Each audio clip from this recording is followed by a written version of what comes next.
Friends welcome to my channel. எல்லோரும் எப்படி இருக்கீங்க? எல்லோரும் நல்லா இருப்பீங்க அப்படின்னு சொல்லி நம்புகிறேன். நம்ம அயலி சீரியலில் ஜனவரி 17க்கான எபிசோட் என்ன நடக்க போகுது அப்படின்னு சொல்லிட்டு தான் பார்க்க போகிறோம். என்ன நடக்க போகுதுன்னு பார்த்தீங்கன்னா நம்ம உதயபிரமோத் சார் ஜெயிலில் இருக்காரு. நம்ம எல்லாருக்குமே தெரியும். அவர் ஜெயிலில் அவருக்கு பெயில் கிடைக்கல. அதனால ஜெயிலில் இருக்காரு. அது நம்ம எல்லாருக்குமே தெரியும்.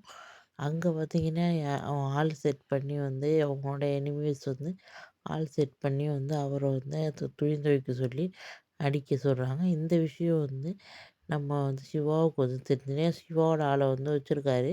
அங்கே என்ன நடக்குது அப்படின்னு சொல்லி பார்த்து சொல்ல சொல்லி ஒரு ஆள் போட்டிருக்காரு. அவர் இது மாரி சொன்னோனே சிவா ஜெயிலுக்கே வர்றாரு. "எங்க அப்பாவ யாருடா துணி துவைக்க சொல்லி அடிச்சது?" அப்படின்னு சொல்லிட்டு கேட்குறாரு. அப்போ யாருமே சொல்லாம இருக்க, "உன் பேர் என்ன? உங்க அப்பா பேர் என்ன சொல்லுடா" அப்படின்னு அந்த ஆளுங்கள்லாம் கேட்குறாங்க. அப்போ உதயபெருமாள், "யார் அடிச்சது? எங்க அப்பா பேர் உதயபெருமாள்" அப்படின்னு சொல்லிட்டு சிவா சொல்றாரு. உடனே "நாங்க தான் இது பண்ணோம்" அப்படின்னு சொல்லிட்டு 4 பேர் நிக்கிறாங்க.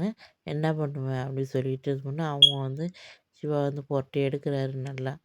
போட்டு எடுக்குறாரு. "எங்க அப்பாவ ஏதாச்சும் சொன்னீங்கன்னா அவங்க எல்லாருக்கும் இதான் கதி. போய் உன்ன யார் அமைச்சாங்களோ அவங்கள்ட்டயே சொல்லு" அப்படின்னு சொல்லி அடியே குடுக்குறாரு. குடுத்துட்டு பார்த்தீங்கன்னா, ம் எதுவும் ஆகாத மாரி பார்த்துக்கோங்க அப்படின்னு சொல்லிட்டு அவர்ட்ட சொல்லிட்டு போறாரு. அவர் அந்த ஆள்ட்ட ஏதாச்சும் நடந்தா சொல்லுங்க அப்படின்னு சொல்லிட்டு சிவா போறாரு. இதுதான் பார்த்தீங்கன்னா அப்கமிங்கில நடக்குது. ரொம்பவே சிவா உதயபெருமான் மேல பாசமா இருக்காரு. ஆனா உதயபெருமானுக்கும் புரியுது. ஆனா வேறு வழி இல்லாம ஒண்ணும் பண்ண முடியாம இருக்காரு. இன்னொரு விஷயம்னா கபிலன் தான் இவ்வளோத்துக்கும் காரணம் அப்படிங்கிறது. கபிலனுக்கு சிவா தான் மூத்த பிள்ளை அப்படிங்கிறது தெரிஞ்சிடுது. இப்போ பார்த்தீங்கன்னா கபிலோட அம்மாவுக்கும் உண்மையெல்லாம் தெரிஞ்சிடுது அப்கமிங்கில.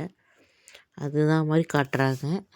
இதுக்கப்புறம் என்ன நடக்க போகுது அப்படிங்கிறத பொறுத்திருந்து தான் பார்க்கணும் ஃப்ரெண்ட்ஸ். அந்த விஷயத்தெல்லாம் பார்க்கணுன்னா மறக்காம நம்ம சேனலை சப்ஸ்கிரைப் பண்ணிக்கோங்க. நான் ஒவ்வொரு வீடியோஸும் உங்களுக்கு போட்டுட்ருக்கேன். அப்கமிங்காக நடக்க போகுது அப்படின்னு சொல்லிட்டு. ஓகே, மறக்காம நம்ம சேனல் சப்ஸ்கிரைப் பண்ணுங்கள். பாய், தேங்க்யூ.